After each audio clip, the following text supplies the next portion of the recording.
Bonsoir, j'espère que vous allez bien. Aujourd'hui, je m'intéresse à l'histoire ainsi que la biographie d'Aurélien Sol, le forgeur d'étoiles. Installez-vous bien, pensez à vous abonner, à mettre le petit pouce bleu. C'est parti pour la biographie d'Aurélien Sol. L'apparition d'une comète dans le ciel étoilé est souvent annonciatrice d'agitation et de troubles. Sous les auspices de ces messagers de feu, de nouveaux empires émergent, d'anciennes cultures s'effondrent et les étoiles elles-mêmes disparaissent du ciel. La vérité est sans doute bien plus troublante. La toute-puissante entité connue sous le nom d'Aurélien Sol était déjà ancienne lors de la naissance des races mortelles de Runeterra. Né dans le premier souffle de la création, lui et ses pairs parcouraient l'immensité du vide d'un royaume céleste immaculé, cherchant à remplir cette toile vierge aux dimensions infinies de merveilles dont la lumière étincelante apporterait joie et épanouissement à tous ceux qui la contempleraient. Au cours de ses voyages, Aurélien Sol n'avait presque jamais rencontré de père. Les manifestations éternelles étaient des êtres froids et indifférents. Elles ne contribuaient que peu à la naissance d'astres, trop satisfaites de leur philosophie en matière de création. C'est alors qu'il découvrit quelque chose, baigné dans la lumière d'un soleil peu remarquable qu'il avait créé des lustres auparavant. Un monde, de nouveaux royaumes. Aurélien ignorait qui avait créé ce monde ou dans quel but. Les manifestations qui semblaient s'y intéresser de façon inhabituelle l'implorèrent d'aller voir de plus près. La vie et la magie y prospéraient, et des civilisations naissantes cherchaient ardemment l'aide des êtres supérieurs. Flatté par ce nouveau public capable d'apprécier sa suprême majesté, Aurélien Sol descendit se délecter de leur adulation en prenant la forme d'un gigantesque et terrible dragon stellaire. Les minuscules habitants de Targon lui donnèrent un nom pour le remercier de leur avoir offert la lumière du soleil, et les manifestations leur ordonnèrent de préparer une offrande convenable en échange. Les mortels grimpèrent au sommet de leur plus haute montagne et lui offrirent une couronne splendide, élaborée avec une magie minutieuse et astucieuse et ornée de motifs mystérieux du royaume céleste. Aussitôt la couronne toucha-t-elle le front d'Aurélien Sol que celui-ci sut qu'il avait reçu un cadeau empoisonné. Cette maudite chose serrait son crâne avec une force inimaginable, à tel point qu'il était incapable de la retirer.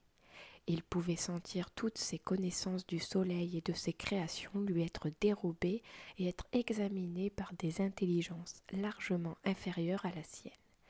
Pire encore, le pouvoir de la couronne le renvoya dans les cieux et l'empêcha de se rapprocher à nouveau de ce monde. Il fut forcé de regarder les manifestations de Targon qui l'avaient trompé faire construire aux mortels un gigantesque disque brillant. Grâce à cela, ils canalisèrent son pouvoir céleste pour créer des dieux guerriers immortels en prévision d'un conflit alors encore inconnu. Scandalisé, Aurélien Sol pouvait voir d'autres étoiles s'éteindre à travers le firmament par manque d'entretien, et il s'efforçait de se libérer du contrôle de la couronne. C'était lui qui avait apporté la lumière dans cet univers. Pourquoi donc devait-il finir enchaîné par les manifestations et leurs misérables pions? Il rugit de joie lorsque le disque solaire fut un échec, avant d'en voir un second, plus puissant, prendre sa place. Finalement, résigné à son sort, il vit les dieux guerriers abattre leurs ennemis, puis des créatures de pures ténèbres, avant d'enfin se retourner les uns contre les autres. Dans un laps de temps du battement de cils d'un dragon stellaire, le monde fut ravagé par une succession de catastrophes magiques, et Aurélien Sol sut que Targon et les manifestations qu'il avait en horreur étaient enfin sans défense. Alors qu'il faisait prudemment demi-tour, il se rendit compte que la magie qui l'enchaînait était de plus en plus faible. Des grains d'or commencèrent à tomber de sa couronne, chacun d'eux flambant le ciel comme une comète.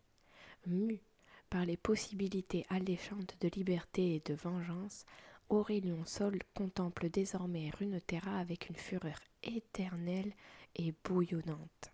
C'est certainement là, sur ce monde, que la balance cosmique basculera à nouveau en sa faveur. Et avec elle, l'univers lui-même sera témoin du sort de ceux qui osent voler le pouvoir d'un forgeur d'étoiles. L'histoire de Aurélien Sol. Le soleil si familier de cette planète se cache encore sous la ligne d'horizon. En dessous s'étend un monde brut et primitif. Les montagnes forment des barrières naturelles qui s'étirent tels des doigts tendus sur des terres de broussailles vides. Les palais, ou plutôt les bâtiments ridicules qui sont ici considérés comme des palais, peinent à s'élever au-dessus de quoi que ce soit, si ce n'est quelques collines basses. La courbure de cette planète épouse le ciel parsemé d'étoiles avec une grâce et une sérénité que peu de ses habitants pourront jamais apprécier. Ils sont éparpillés à travers le globe et tâtonnent aveuglément en quête de compréhension. Il n'y a rien d'étonnant à ce qu'ils aient été conquis et à ce qu'ils soient incapables d'appréhender leur situation. L'éclat de feu que j'ai rassemblé en m'élançant vers ma destination illumine le monde que je survole. Sur cette planète, des proches de vie s'affrontent, se réjouissent ou connaissent la peur, et se répandent dans le moindre recoin fertile qu'elles peuvent trouver. Oh, comme ces créatures m'observent et me pointent du doigt alors que je passe au-dessus d'elles. J'ai entendu tous les termes dont elles se servent pour me désigner. Prophète, comète, monstre, Dieu, démon, tant de noms, et pourtant aucun ne me correspond. Dans une vaste étendue désertique, je perçois la pulsion de magie familière qui émane du siège de la civilisation dominante parmi ces voyages. Voilà qu'ils construisent un immense disque solaire. Ces malheureux esclaves se frappent la tête et déchirent leurs vêtements dans mon sillage. Nul doute que leurs maîtres cruels tournent leur regard vers l'éclair de feu qui traverse leur ciel et voient en moi un bon présage. Mon passage sera inscrit dans leur pictogramme primitif, gravé sur une roche grossière, en hommage à la grande comète, cette bénédiction du Dieu céleste qui salua leur travail sacré. Et ainsi de suite. Le seul but de ce disque est d'infuser la majesté du soleil dans les réceptacles les plus illustres de ces humanoïdes de chair, afin de faire d'eux exactement ce dont cette planète a besoin, encore plus de demi-dieux insupportables. Leurs efforts vont très probablement se retourner contre eux, un jour, mais je suppose que leur domination pourrait perdurer quelque temps, peut-être un millénaire, avant qu'ils ne s'effondrent et se retrouvent supplantés par d'autres. Le désert que je survole s'efface dans la nuit qui me succède, tandis que je poursuis ma route au-dessus de steppes abandonnées, puis au-dessus de petites collines brunes parsemées de verdure. Ce paysage bucolique dissimule un champ de bataille arrosé de sang et couvert de cadavres ou de créatures mourantes. Les survivants se tailladent les uns les autres avec des haches grossières, en poussant des cris de guerre. L'un des camps est en train de se faire décimer. Des crânes de cerfs sont fichés sur des pics plantés dans la terre, à côté de guerriers qui se tortillent sur le sol.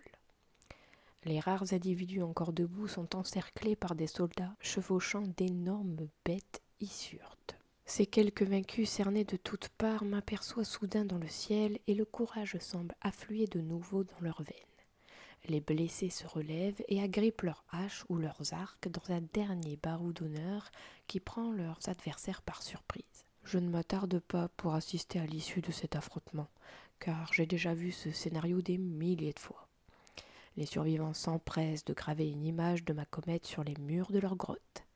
Dans un millénaire, leurs descendants arboreront cette même image sur leur bannière et se lanceront sans doute à corps perdu dans un conflit tout aussi futile.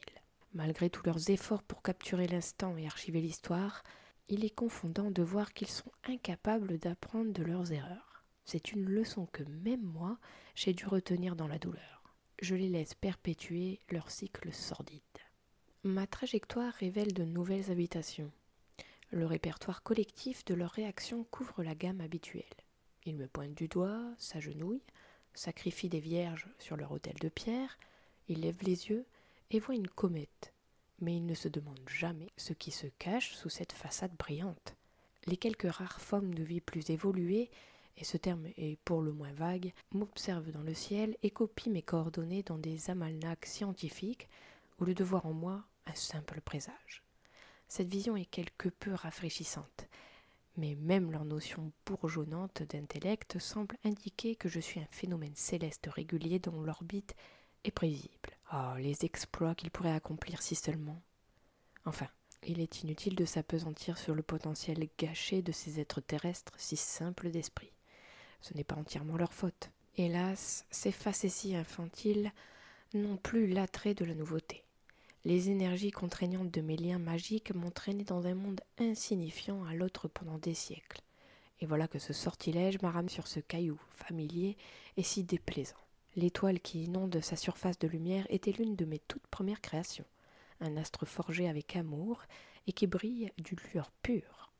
Ah, cet instant béni où elle prit vie dans un éclat de feu, rayonnant de couleurs que moi seul, son créateur, pouvait voir. Comme cette sensation me manque, l'énergie nouvelle d'une étoile qui naît entre mes doigts et qui réchauffe mon visage. Chacune diffuse une énergie unique, précieuse, qui reflète l'âme de son forgeron. Elles sont comme des flocons de neige cosmiques qui brûlent dans l'espace, comme pour défier les ténèbres infinies. Malheureusement, ces souvenirs dans lesquels j'aimerais tant me perdre sont entachés par la trahison. Oui, c'est ici que les habitants du mont Targon m'ont piégé et m'ont asservi. Mais l'heure n'est pas au regret sur leurs erreurs du passé. Ces maudites manifestations veulent que je scelle une autre brèche, en leur nom bien évidemment. C'est alors que je l'aperçois, elle. La manifestation guerrière de ce monde se tient seule au sommet d'un des pics, brandissant une lance faite de gemmes stellaires. Elle m'observe à travers le voile de chair qui lui sert de réceptacle, une simple étincelle qui se fait passer pour un éclair. Une épaisse tresse de cheveux oblongs cascade par-dessus son épaule, sur une armure d'or qui couvre sa peau laiteuse parsemée de taches de rousseur. Ses yeux, la seule partie de son visage qui ne soit pas protégée par son homme, luise d'un étonnant éclat rouge. La manifestation se fait appeler Panthéon, la fureur guerrière incarnée du mont Targon. Elle n'est pas la première de ce monde à porter ce titre, et elle ne sera pas la dernière. Sa cape brillante flotte derrière elle, tandis qu'elle lève son bras musclé et effectue un geste dans les airs, comme si elle essayait de tirer sur une immense chaîne. Elle exerce une traction sur les liens grossiers de l'enchantement qui me lie, et me force à virer de trajectoire pour me rapprocher de cette montagne sur laquelle elle se tient. Elle hurle d'une voix qui résonne dans ma tête, transmise par cette ignoble couronne de gemmes stellaires.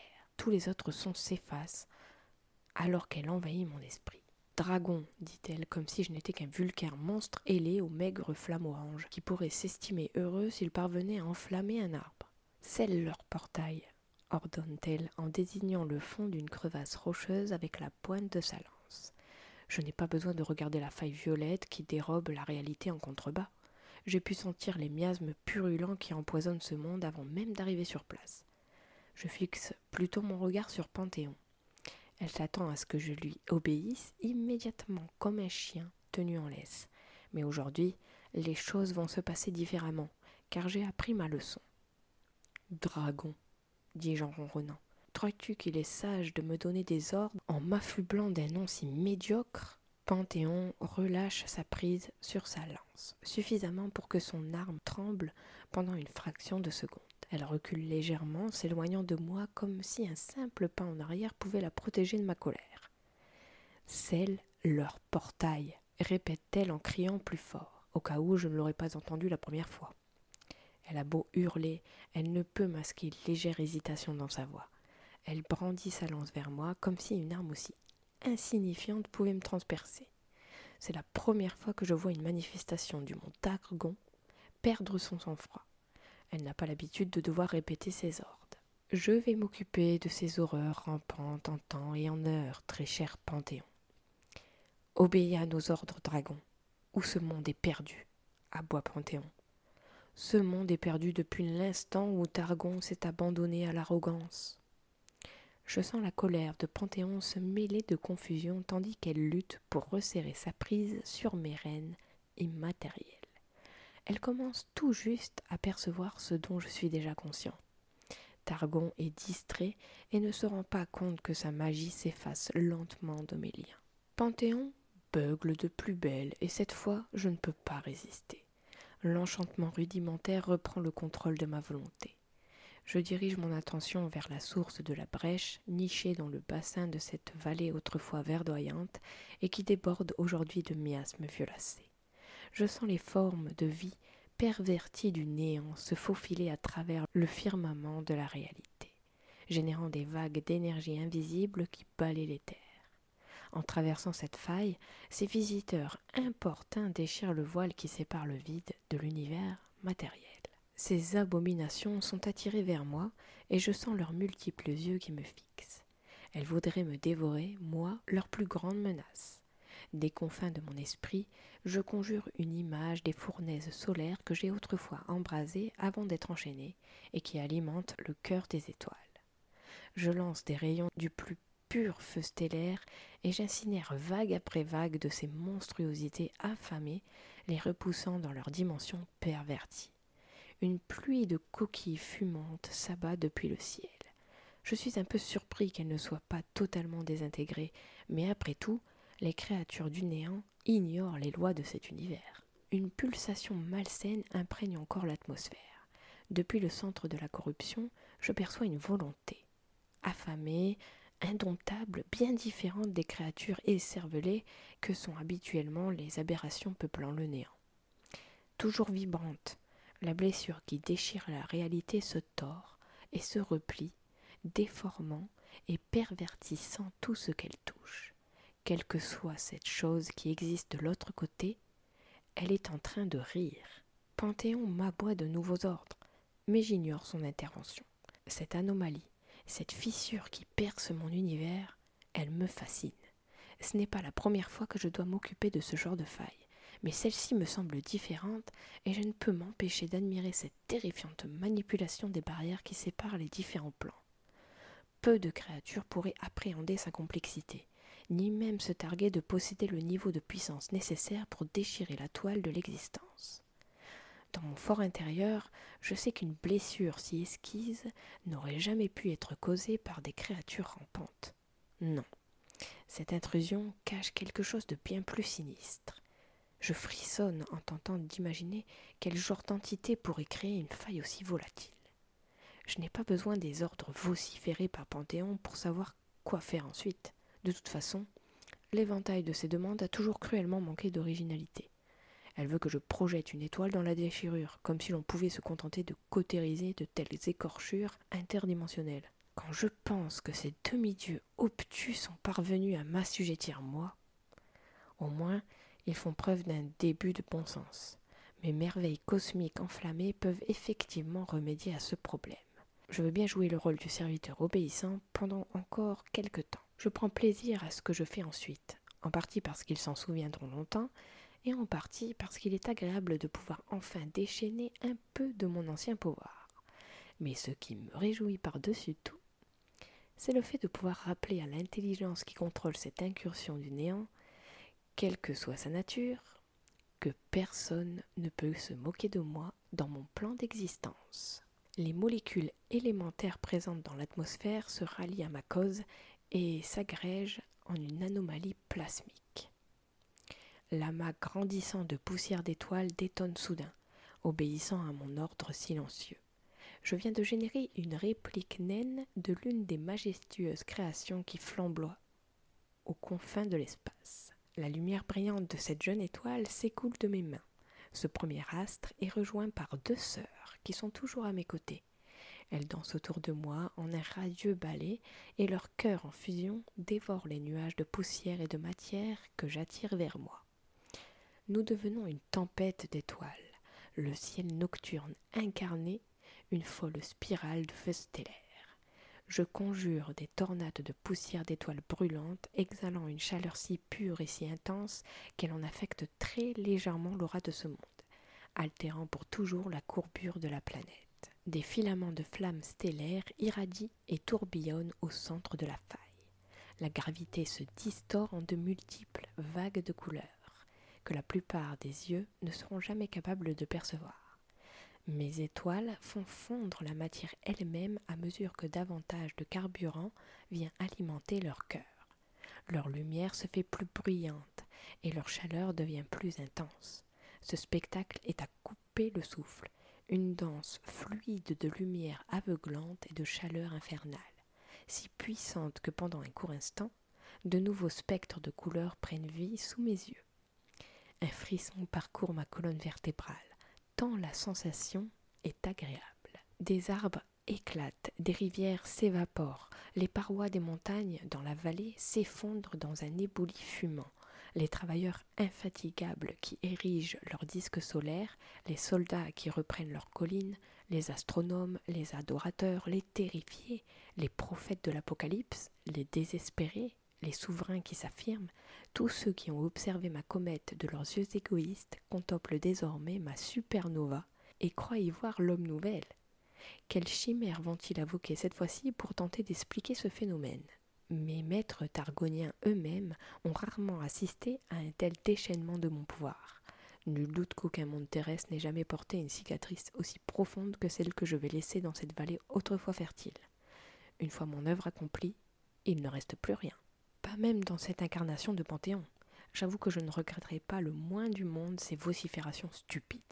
Suite à ce cataclysme miniature, ce qu'il reste des montagnes s'effondre avec fracas et rejoint les débris en fusion qui cascadent à travers la vallée. Telle est la cicatrice que j'ai laissée sur cette planète. Une violente douleur transperce soudain mon corps, diffusée par cette maudite couronne. Je suis sur le point de payer. Mon esprit est pris dans un étau et mes yeux subissent la vision amère d'une étoile qui s'éteint. Mes cœurs se serrent dans ma poitrine. J'ai la tête qui tourne. Je suis submergé par un sentiment de désespoir qui se répercute jusque dans mon âme, suscité par la tristesse immédiate et profonde qui accompagne cette soudaine prise de conscience. J'ai perdu quelque chose qui m'était précieux, et c'est entièrement ma faute. Des formes de vie curieuses que j'ai rencontrées il y a fort longtemps m'ont un jour demandé comment il était possible que je me souvienne de chaque étoile que j'avais créée.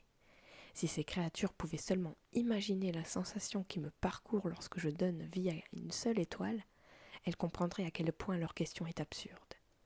C'est pour cela que je suis capable de percevoir lorsqu'une de mes créations adorées s'éteint soudain, expulsant de puissants rayons d'énergie et avec eux la substance même de mon esprit. J'entends le glas de cette étoile retentir dans les cieux.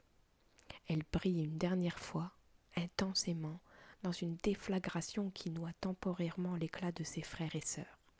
Mon cœur se brise, tandis que le firmament est mutilé en guise de vengeance brutale pour avoir osé utiliser mon pouvoir contre une manifestation de Targon.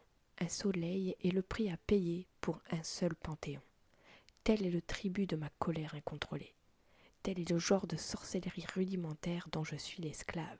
En l'espace de quelques secondes, ils ont repris le contrôle de mes rênes et m'ordonnent d'accomplir une nouvelle tâche. Je n'ai jamais exprimé un tel regret de liberté, aussi fugace soit-il, sur aucun des mondes que j'ai visités. Et qui plus est, j'ai appris de mes erreurs. À présent, une partie de moi est à nouveau libre. En temps voulu, je reviendrai sur cette planète pour puiser dans cette mystérieuse source d'énergie et briser le reste de mes liens. Je suis connecté à cette incarnation de la guerre qui se tord et se contorsionne dans des réceptacles de chair éparpillés à travers le cosmos. Elle est furieuse d'avoir perdu son avatar mortel sur ce monde. Déjà, un nouvel hôte maudit a été désigné pour accueillir la prochaine incarnation de Panthéon. Un soldat de la tribu Rakor, une peuplade qui s'accroche au pied du mont Targon pour en siphonner le pouvoir comme des parasites. Un jour, je rencontrerai ce nouveau Panthéon. Peut-être choisira-t-il de se servir d'une nouvelle arme et d'abandonner cette lance ridicule. Je peux sentir le peuple céleste de Panthéon, éparpillé à travers le cosmos. En un instant, toute leur attention est concentrée sur ce monde, où l'une de leurs manifestations terrestres a été vaporisée par leur propre arme.